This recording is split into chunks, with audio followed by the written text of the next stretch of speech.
I sat in my usual corner at the brunch cafe my family had been going to for years, a quiet spot near the window where the morning light spilled across the table. The coffee in front of me had gone cold, but I kept stirring it slowly, over and over. A habit, a ritual, one of those small, invisible things you do to keep yourself steady.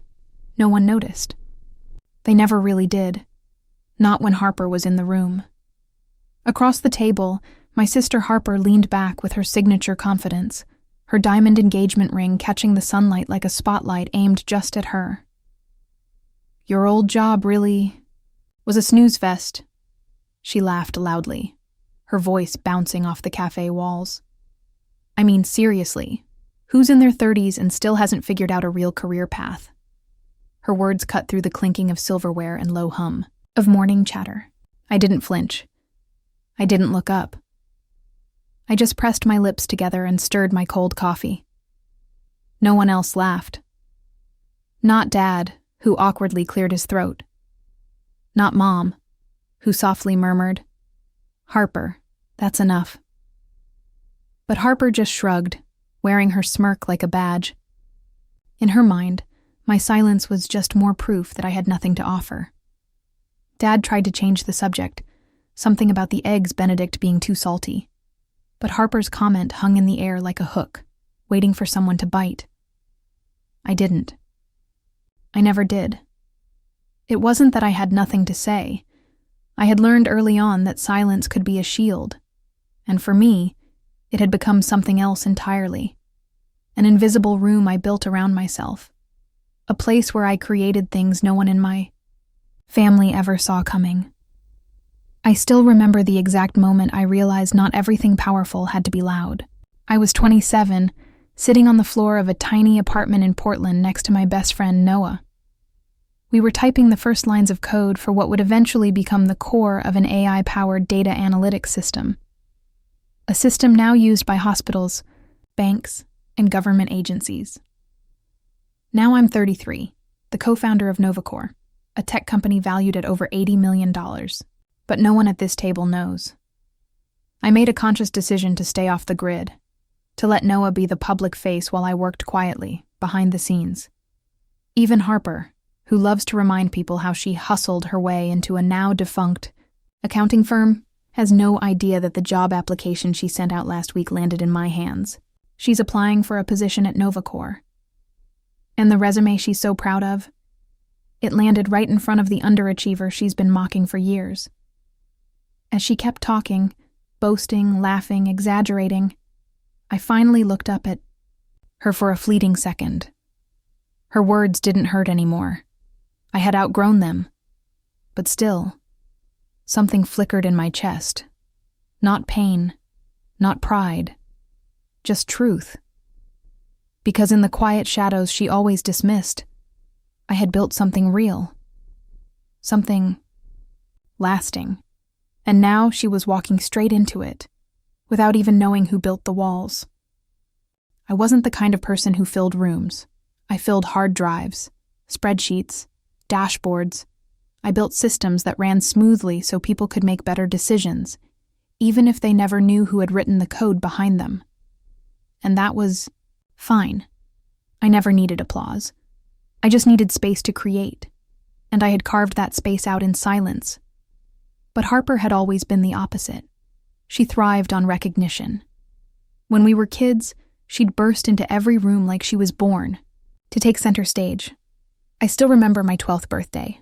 Everyone was singing to me when Harper ran in, holding a massive gold trophy, shouting that she'd won the state dance competition. The room exploded in cheers. For her. I never even got to blow out the candles. No one asked what I wished for. And I never told them. Instead, I quietly took my cake upstairs, opened my old laptop, the one Dad gave me a year earlier, and kept working on the first version of a data model I'd been building in secret. I loved what others found boring. I loved taking apart toys to see how they worked, writing blocks of code and watching them function like magic. Harper got standing ovations. I got silence. But in that silence, I found clarity. Even our parents, had their little jokes. Mom used to say, "Callie can sit for hours and you won't hear a sound." And Dad? He'd chuckle, "We've got a firework and a flashlight in this house. Guess which is which?" There was no guessing needed. Harper was the firework, loud, explosive, impossible to ignore. And I was the flashlight, steady, focused, often overlooked. As we got older, the distance between us only grew. Harper went to art school and ended up on a few local TV spots for her performance pieces. I went to a state tech institute. Nothing fancy, just focused. No one remembered the name. No one came to my graduation. They were too busy organizing Harper's launch party for her failed fashion brand. I didn't resent them. Not anymore. But it used to sting. For a while, I even wondered if maybe I just wasn't interesting enough. But then I met Noah, and we started building NovaCore from a garage with 2 beat-up laptops and a borrowed coffee maker. He was the pitch guy, the closer. I was the architect. I wrote every line of code, fixed every bug, ran every system stress test. And within a year, a major bank signed on for a pilot program. 2 years in, our analytics system had integrated into platforms for healthcare, finance, and logistics. Year 3, we hit an $83 million valuation. I owned 49% of the company. But if you asked anyone on the street who started NovaCore, they'd only name Noah Bennett. And that was the way I wanted it. No headlines, no photo ops, no TED Talks, just control, freedom, the ability to build without being consumed by attention. As for Harper, after her boutique failed due to mismanaged funds, she went back to accounting at a tiny firm in Tacoma. That job dried up last quarter. And now, with no idea of the irony, she'd applied to the very company I'd helped create from scratch. I didn't plan for revenge. This wasn't about payback. But I had to wonder, how would Harper behave in a world where no one clapped when she walked into the room? She didn't even blink when she mentioned it, just sipped her mimosa and dropped the name like it was any other job prospect. I already applied. NovaCore, Harper said, swirling her drink with the tip of her straw. They're hiring a new budget analyst. Honestly, it's their lucky day. My hand paused mid-stir. That name, my company, my world, fell so casually from her mouth. My heart skipped, but I didn't let it show. I kept my eyes down, staring at the coffee that had long since gone cold. I heard they're super secretive. No one even knows who the second co-founder is. Might just be a legal thing, you know? Placeholder. I almost laughed. That placeholder was me. She leaned forward, clearly pleased with herself. If they bring me in, I'll clean up their numbers in a week. If they pass, well, their loss. That sentence, so smug, so familiar, was nearly identical to the ones she used to throw at me during holidays, family dinners, graduation parties I never got. You'll never get anywhere hiding behind a laptop, Callie. I used to hear it in my sleep, and yet, here she was, applying for a job in the very ecosystem I had built from code and caffeine. I knew every inch of it. The financial models, the back-end infrastructure, the hiring framework. Her resume had already passed through the hands of our HR coordinator. And yesterday, it had landed on my desk. I didn't react when I saw her name. Didn't send a message, didn't flag it. I simply clicked review, like I did for every other applicant. I didn't see my sister. I saw a candidate. The irony was sharp. All those years, Harper believed I was wasting my time in the shadows. She never once imagined that I might be building something that would eventually hold her future in its hands. And here's the part that caught me off guard. She was actually qualified. Her experience in budgeting, though turbulent, had moments of real strength. Her interview feedback from our HR team was glowing. Confident demeanor, clear communicator, high potential. I stared at that note longer than I should have. It didn't feel like justice. It didn't feel like power. It just felt complicated. I remembered what Noah, once told me, back when NovaCore had just landed its first major investor. Don't build this to prove something. Build it because it matters. So I did. And now Harper was walking right into it. Later that night, I sat at my desk in my apartment on the 18th floor, Seattle fog draped like velvet across the skyline. I opened our internal admin panel, scrolled to her application, and hovered over the 3 dots next to her name: approve, decline, forward.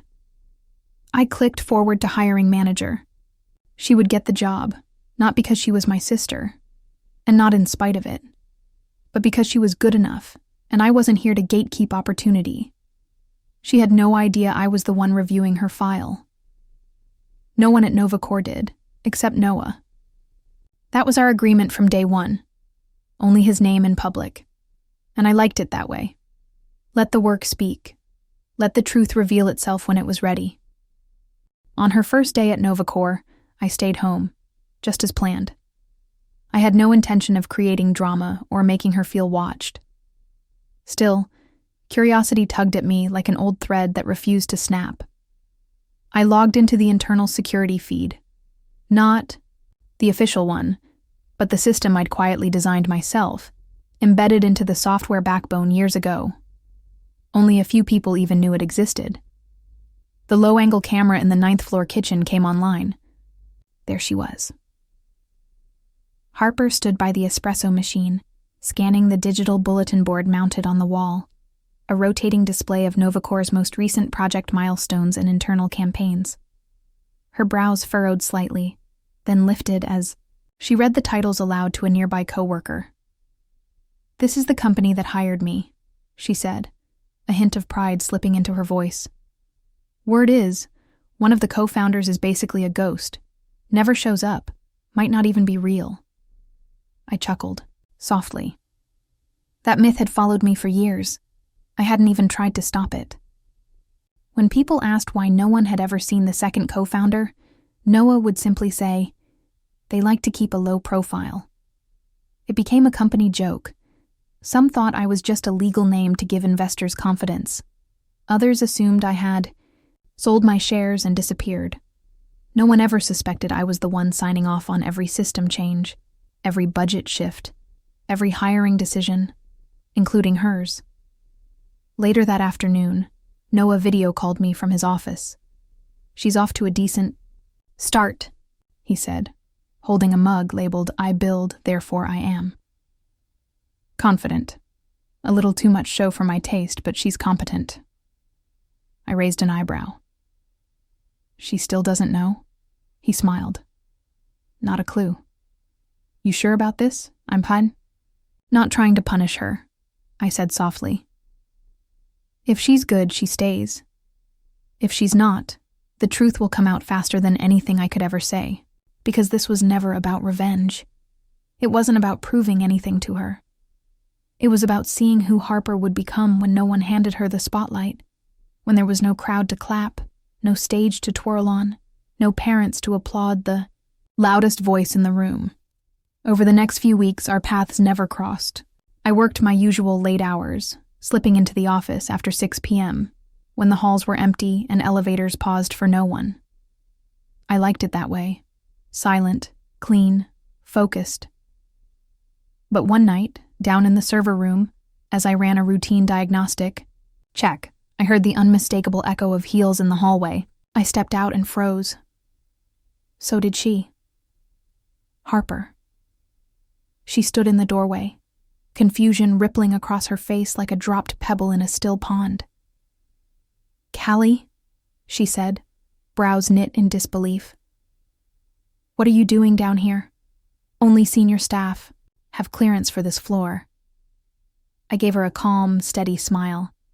"I guess I have special access." Before she could say more, Noah appeared beside me, holding a folder. "Callie, can you take a look at the new AI deployment plan? Needs your signature by Friday." Her expression changed instantly, shock layered beneath realization. and something deeper, quieter, harder to name. I didn't need to explain. The seed of doubt had been planted. Now it was only a matter of time before it bloomed. The next morning, I sat in my apartment with a cup of green tea, the city of Seattle still wrapped in a gentle drizzle. My laptop screen glowed in front of me, filled with quarterly projections and performance dashboards. Just as I finalized a report on an upcoming systems overhaul, my phone buzzed. It was Noah. "Something funny just happened," he said, amusement coloring his voice. "I think Harper's starting to get curious." I raised an eyebrow. "What happened?" Accounting flagged a question. She found a file, budget approval for the marketing revamp. It had your e-signature, Eleanor Callahan. Next to it, the co-founder's ID code. NS. I froze for a moment, not from fear, from inevitability. The moment was approaching. 2 months had passed since Harper had officially joined NovaCore. In that time, she'd earned a reputation as competent, assertive, even creative with resource allocation. I had reviewed every one of her proposals in silence, letting her work speak for itself. But she was observant. She had begun noticing names, patterns, and in our systems, certain documents, especially high-level approvals, bore my signature. I hadn't tried to hide them. I just never imagined she'd notice. Later that afternoon, a notification popped up on my screen. Internal access request. User, Harper Callahan request. Budget archives, Q3, Q4, fiscal year status. Approved. She was digging now. Carefully, methodically, tracing digital breadcrumbs back to their source. And she was close. That night, I walked into the office earlier than usual, just before 5 p.m. A rare move for me. I wanted to be present. To feel the moment unfold with my own eyes, not from behind a screen. As I stepped into the 10th floor pantry, I saw her. She stood there alone, gripping the edge of the counter. In her other hand was a printed page, one of the founding documents. My name, my title, my role. When she turned and saw me, she didn't speak at first. Her face was unreadable. Part disbelief, part anger, part something else. Something far more vulnerable. "You're the co-founder," she said finally, her voice sharp, tight. I gave a small nod. "Since the beginning."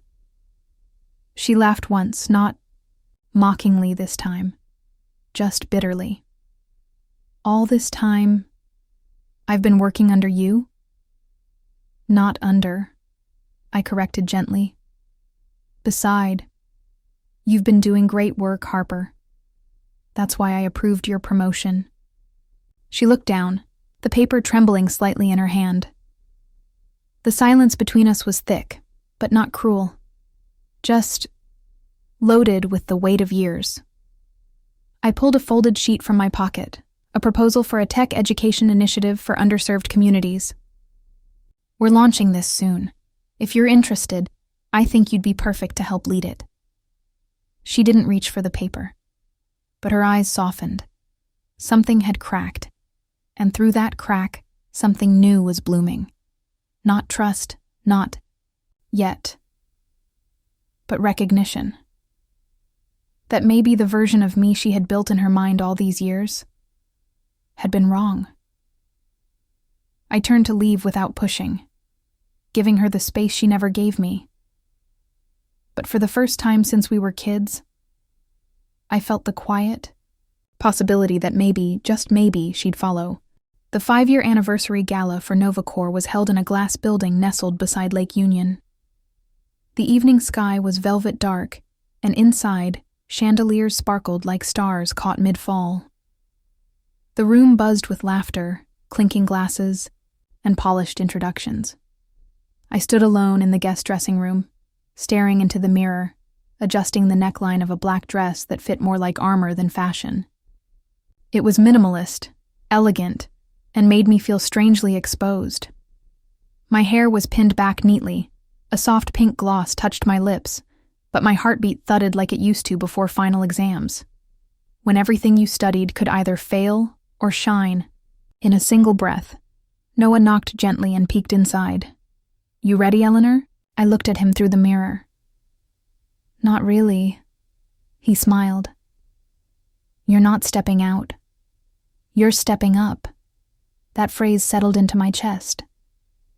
I gave a small nod, and together, we walked to the wings of the stage as the room dimmed, and the MC's voice echoed across the venue. "And now, please welcome the two co-founders of NovaCore, Samuel Bennett and Eleanor Callahan." The applause rose like a wave, sharp, electric, overwhelming. My heels felt heavier than ever as I stepped into the light, the glare catching the outline of my face for the first time in public. I spotted Harper at the back of the room. She wasn't clapping. She wasn't smiling. She just stood there, one hand loosely holding a champagne flute she hadn't touched. Her face was pale, eyes wide, lips slightly parted like she'd stumbled into an alternate reality where nothing she knew was quite true. I knew that feeling. I had lived it. On the day NovaCore received our first 7-figure investment, when our vision became undeniable. That was the moment I knew I had built something real, something that could no longer be ignored. Noah spoke first, his familiar voice guiding the crowd through our humble beginnings. His mother's garage, the 2 a.m. server crashes, the weeks of living off black coffee and dreams. Then, he handed me the mic. For a heartbeat, the room went completely still. I swallowed and smiled. "Hi, everyone. I'm Eleanor Callahan. And I guess for many of you, this is the first time you've actually seen me." A soft wave of laughter rippled through the audience. Gentle, surprised, not mocking. "I'm not great at public speaking," I continued, voice steady. "And I never imagined I'd be standing here. But 5 years ago, Noah and I had 2 things, an idea and a belief. That technology could be built on trust and vision, not noise." I scanned the audience. Harper was still staring, not with hostility, but confusion, maybe awe. Like she was trying to reconcile the person on stage with the shadow she used to ignore. "I've never been the public face of this company," I said. "That was my choice. But tonight, I wanted to stand in front of you not for applause, but for gratitude." The room erupted again. I nodded once, then stepped back and handed the mic to the MC. As people began to rise for dinner, I made my way toward the buffet, toward my quiet corner. But when I turned to glance back, Harper was gone. I didn't know how much of my speech she'd heard, or how much had truly landed. But for the first time in years, I didn't feel invisible. I felt real. I got home just past midnight. The dress came off in one slow movement, pooling silently at my feet as I stepped out of the version of myself the world had seen for the first time. I made a cup of tea, chamomile with honey, and curled into the corner of my worn couch, the city lights blinking gently outside my window. My phone lit up with messages, partners, employees, even my parents. "We're so proud of you, sweetheart. Can't believe how much you've done. Wish we had known." But nothing from Harper, not a text, not an email, not even a one-word acknowledgement. I didn't know what I expected. Maybe nothing. Maybe too much. I opened NovaCore's website and skipped ahead in the live stream replay to my speech, letting the video pause on my still frame beneath the spotlight. I didn't need to hear the words again. I just needed to look into my own eyes and ask myself, did she see me? Or just a stranger wearing the same face? 2 days after the gala, I arrived at the office early.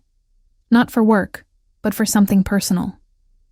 The 10th floor conference room was empty, quiet, still holding the afterglow of celebration. I opened the drawer beneath the presentation table and pulled out a small walnut box I had kept since college. Inside was a navy blue linen notebook, a fine black ink pen, and a blank card. I took over an hour to write a few lines. They weren't poetic. They weren't clever. They were real. Harper, thank you for your work at Novacor. You're capable. You're growing. I believe you'll go far. It's been an honor working beside you, even if we started in silence.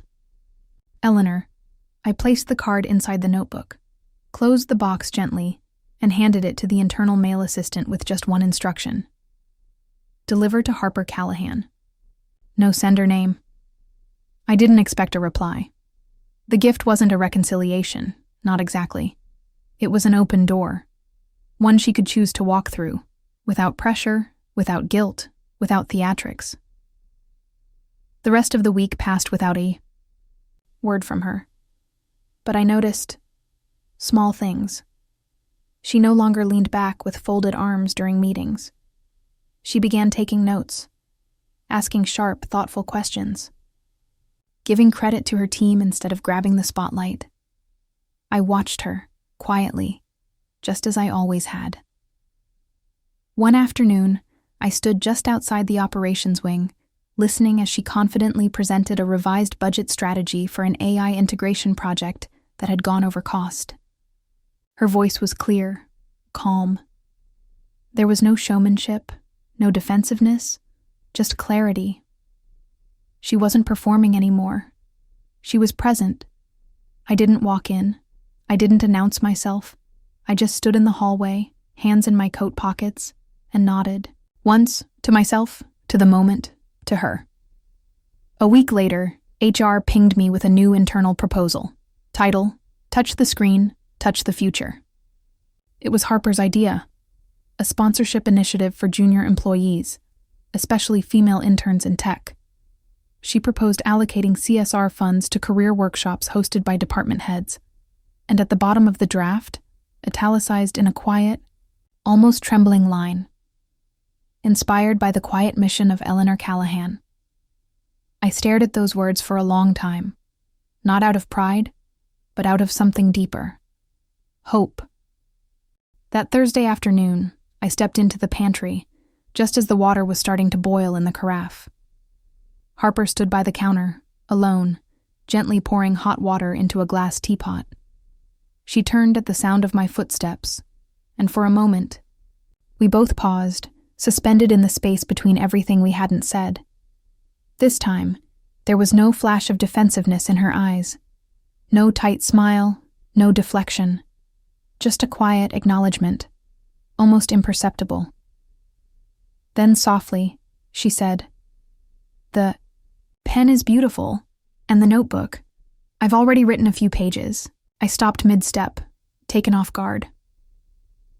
"I'm glad you liked it," I said, my voice calm but carrying more weight than I meant it to. She nodded. Her hands curled around her teacup like she needed its warmth to steady what she was about to say. "I don't think I ever really understood you, Callie. Or maybe I just never tried to." I didn't respond right away. I'd waited years for recognition, but I never wanted her to grovel.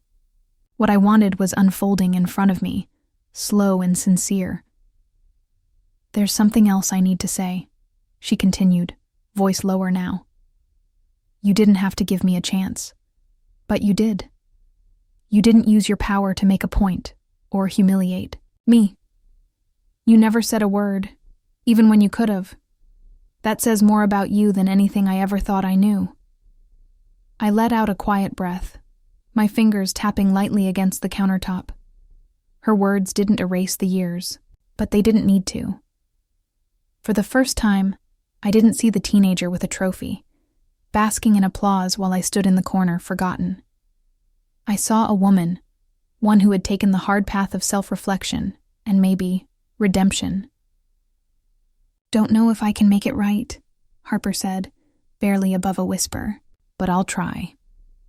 That was all I needed to hear. "We don't have to tally up the past," I said. "We just start from today." A silence followed, but it wasn't uncomfortable. It was the kind of silence that rests between two people, who finally see each other clearly, without roles, without rivalry. In the weeks that followed, something shifted permanently. Harper stopped trying to be the loudest in the room. She let others speak. She amplified quieter voices in meetings, especially those who reminded her of the version of me she used to overlook. She mentored 2 interns without being asked. She volunteered for projects that no one wanted. And me? I stopped hiding behind my screen. I started showing up for morning stand-ups. I answered questions in person instead of through Slack. I even agreed to co-lead a university talk with Noah, standing in front of a lecture hall full of aspiring engineers, sharing our story not to impress, but to encourage. We weren't best friends. We weren't rewriting our childhood. But something new was taking root. Something that didn't need words to validate it. One Friday evening, as I was leaving the building, I saw Harper in front of the recognition wall. Her name was listed at the top of that quarter's performance chart. She turned, saw me, and simply said thank you for not giving up on me. I smiled. We're just getting started. Sunday morning arrived like it always did. Soft, unassuming, filled with the scent of maple syrup and buttered toast. Our family brunch spot on the corner of Green Lake hadn't changed in decades.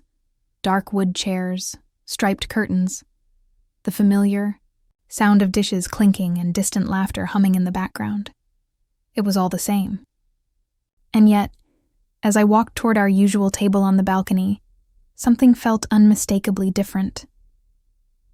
My parents were already there, along with Uncle Dean and Aunt Caroline. I nodded politely, slid into the chair at the end of the table, the one I always took furthest from the spotlight, and then Harper walked in. 5 minutes late, but no grand entrance, no stilettos, no sequined blazer or exaggerated grin. She wore a simple white blouse, dark jeans, and her hair was pulled back into a low, neat ponytail.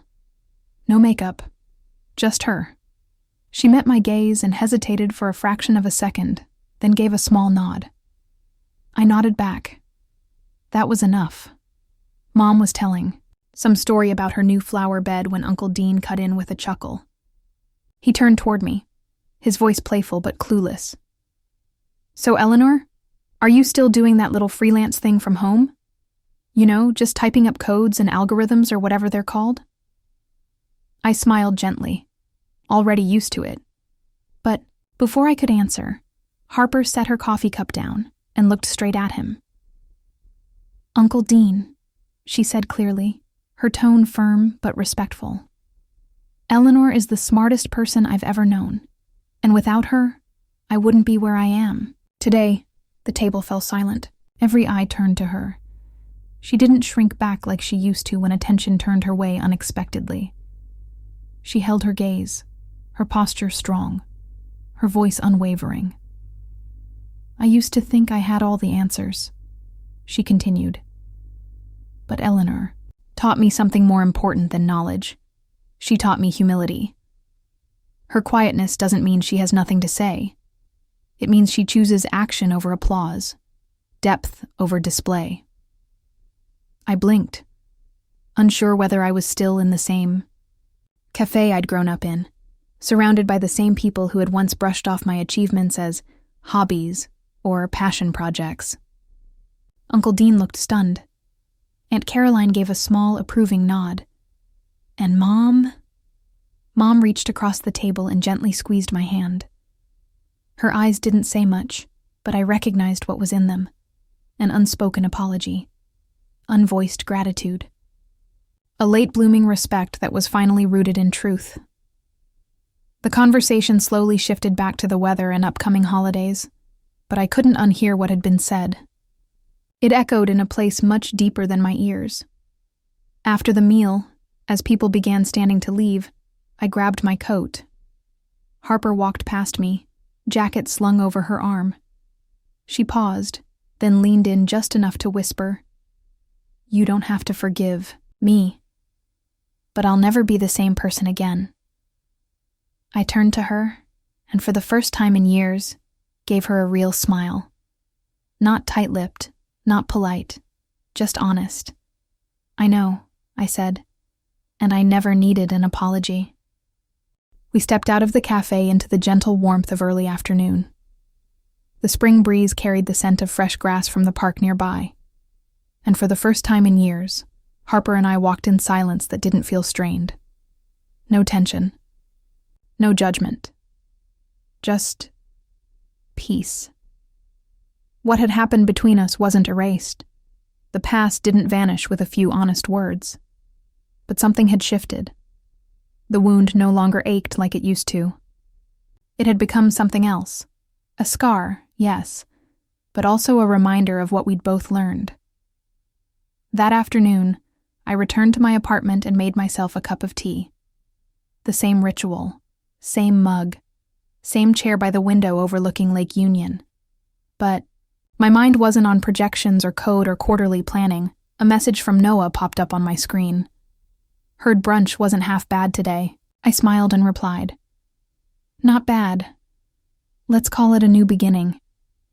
I stared at those words longer than I expected. Because that's what it felt like. A quiet beginning. Not flashy, not dramatic, but real. Sometimes forgiveness doesn't come, wrapped in grand gestures or sweeping apologies. Sometimes it arrives in the form of someone finally seeing you, not as the version they built in their mind, but as who you truly are, and more importantly, as who you've always been. Harper. And I would never be picture-perfect sisters. We weren't going to braid each other's hair or swap childhood secrets over wine, but we weren't standing on opposite sides anymore. We were moving forward, not side by side perhaps, but in the same direction. Over the following months, I watched her evolve. She asked deeper questions in meetings, stayed late without being asked, and gave credit where it was due. I no longer had to wonder what she was like when no one clapped. She had learned how to be present without a stage and me? I continued to step into the light, bit by bit. I led internal tech briefings, mentored new developers, and even started a short blog series for aspiring women in STEM, something I never thought I'd be brave enough to do. One quiet weekend, I stayed late at the office.